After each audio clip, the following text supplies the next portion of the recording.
The ultimate weapon, Navy Super Hornets armed with SM-6 missiles? This modification is a low-risk, low-cost endeavor that could provide a much greater engagement range of the current carrier strike group against air threats and should be explored soon and taken seriously. In the Navy's recent budget request, the Navy finally funded the design and acquisition of conformal fuel tanks for the Super Hornet. With the potential to extend the range of the Hornet with a low-drag external fuel tank, the tanks can either expand the range of a Super Hornet or free up two high-capacity weapon stations by replacing the two external tanks currently used on almost every flight. One option would help to restore a long-range interception role that has been missing from the Navy since the retirement of the Tomcat in the 2000s.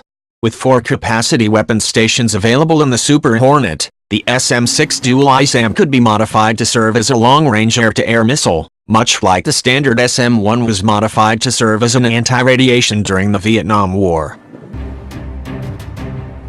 From carrier decks in 2006, the Navy has lacked an interceptor with the ability to engage targets capable of carrying long-range cruise missiles. With the death of the Soviet naval bomber force at the end of the Cold War, there has not been a country capable of operating more than a handful of cruise missile-carrying bombers. In the past few years, the threat scope has changed dramatically, as Soviet operations have expanded, and the Chinese bomber force has been modernized with the introduction of the Badger H-6K. The Navy does not have an interceptor capable of shooting the Archer before he shoots his arrows. A Super Hornet with 3 external fuel tank and a full air intercept load of 6 AIM-120D has rather limited effective combat radius of around 400 miles. As a result, the maximum engagement range of the Super Hornet are AIM-120D combination less than Tomcat Phoenix combination from the 1990s. The Navy currently has 2 products in development that can address this new long-range cruise missile threat, the Block 3 Super Hornet with conformal fuel tanks and the SM-6 Dual 2 missile. The Block 3 Super Hornet in development will include conformal fuel tanks that will allow the Block 3 Hornet to have an increased combat radius while freeing up the high-capacity weapons stations 4 and 8. A Block 3 Hornet with the conformal fuel tanks will be able to carry 4 SM-6 Dual 2 missiles and 6 AIM-120D missiles along with a single external fuel tank on Weapon Station 6 to a combat radius of 510 miles. The SM-6 Dual 2 missile currently in development by the Navy is capable of engaging both air and surface targets out to a range of 130 miles when launched from the surface. The missile is about 15 feet in length and 1,800 pounds, and so can be accommodated on 4 weapon stations of the Super Hornet, weapon stations 3, 4, 8, and 9. In a Block 2 Super Hornet, weapon stations 4, 6, and 8 are normally occupied by external fuel tanks, but on a Block 3 Hornet, with weapon stations 4 and 8 freed, an SM-6 can be carried on the 4 stations mentioned earlier. The process of qualifying the SM-6 Dual 1 to be carried on the Super Hornet should not be needlessly complex.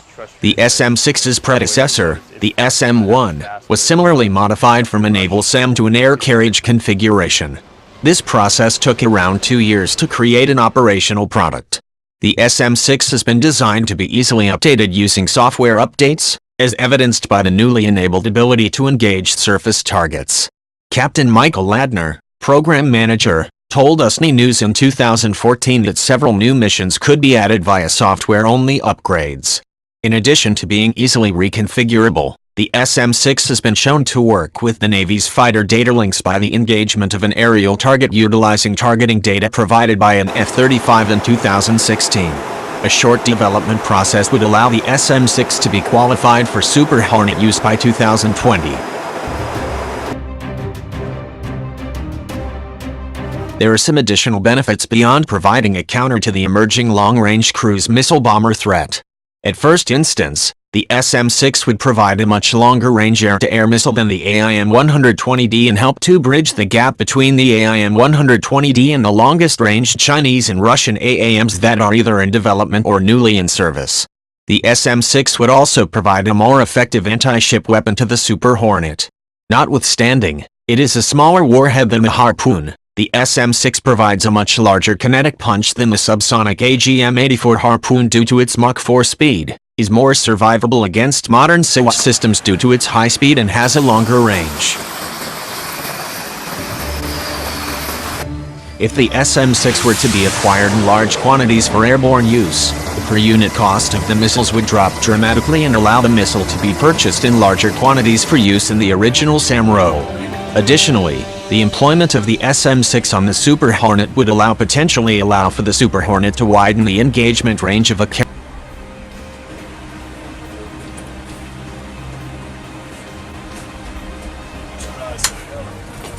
Right 5 degree rudder? Right 5 degree rudder, aye, sir.